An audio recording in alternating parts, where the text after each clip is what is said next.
Hello, my name is Mark Bernstein, Growth Consultant with the Central East Regional Group, or CERG, and welcome to this presentation entitled A Rising Tide, How Spirituality Can Save Your Congregation. So I think the first thing we need to do is to define our terms. When I was first learning about giving presentations, my mentor said that what you don't want to do is open your presentation with a definition from the dictionary.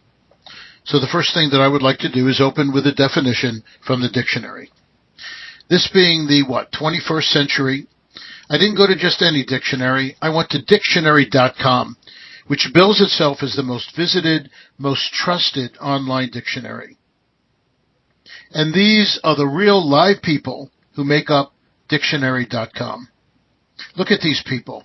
They're young, they're hip, they won't steer me wrong.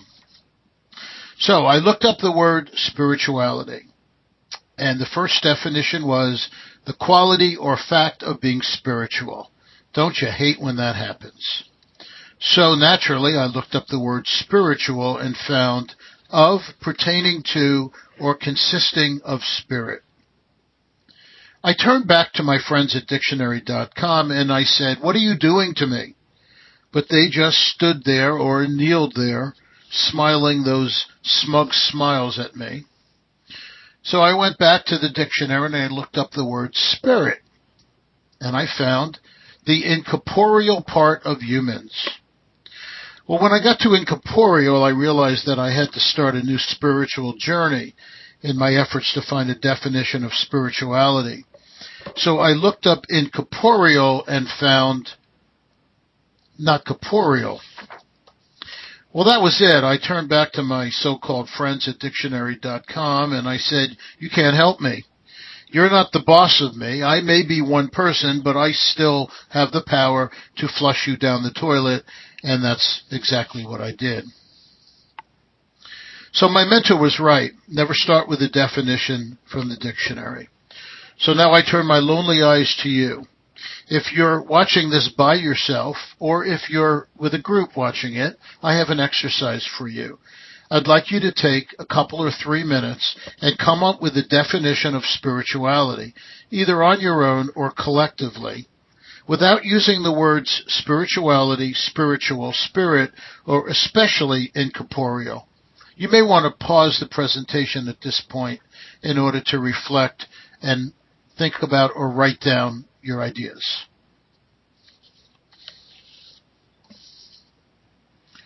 So, you have your definition or definitions of spirituality.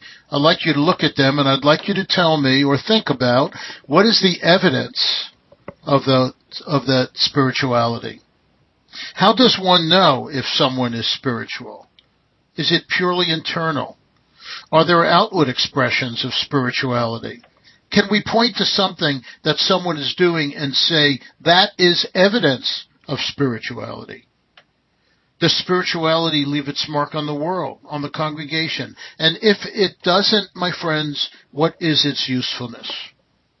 If we can't see spirituality, if we can't define it or agree on it, how will we know if it is related to growing, healthy, and vital congregations? So in an effort to define spirituality in a way that makes sense in the context of this workshop, let's start by looking at what I think are 3 components or 3 things of spirituality. 3 things or elements related to this concept of being a spiritual person. And the first is emotions. The second is beliefs. And the third is evidence. Our spiritual side begins with the display of emotions. Those emotions are embodied in our beliefs, and the way in which we conduct ourselves is evidence of our emotions and beliefs. Authentic spirituality invokes an emotional response. It is impossible to think of spirituality without including emotion. This can include feelings of awe, wonder, significance, joy, confusion, contentment, sadness, regret. And part of being spiritual is recognizing, being conscious of one's emotions at any given time. It is also important to note that these emotions are positive in that they assist us in better understanding who we are and how we relate to the world. So even emotions of sadness and regret are positive if they assist us in better understanding who we are and how we relate to the world. Indeed, George E. Valiant, professor of psychiatry at Harvard Medical School, suggests that spirituality is all about positive emotions, including love, hope, joy, forgiveness, compassion, trust, gratitude, and awe. The second element of spirituality is beliefs, how we see the world, what we believe to be true and right in our own conduct and in the conduct of others. By focusing on what we believe, we elicit the positive emotions that we talked about in the last slide. But the relationship between beliefs and emotions is reciprocal. When we experience those positive emotions, it affirms, it reinforces the beliefs that we hold. Thus, we cannot easily separate what we believe from how we feel about what we believe. For example, if one believes that all people have good intentions and that if we can just get past the surface and underneath, we will see in them things that surprise and delight us. So, as this person interacts with people and begins to go deeper underneath, believing that all people have good intentions, they see things that surprise and delight them. Those positive emotions then reinforce the belief that all people have good intentions. So as Unitarian Universalists, what are our beliefs? Spirituality, as we have outlined it so far, is living our UU principles or beliefs in a manner that evokes positive emotions, and then drawing on these positive emotions to affirm or recommit ourselves to our principles. I experience joy and wonder and exultation and significance through living our principles, and in so doing, I am more committed to living our principles. The only element, then, that is missing from this equation is evidence. How do I know that I am being spiritual? How do others know? What is the evidence of my spirituality in ways that make a difference in the world? Is spirituality an internal, personal thing?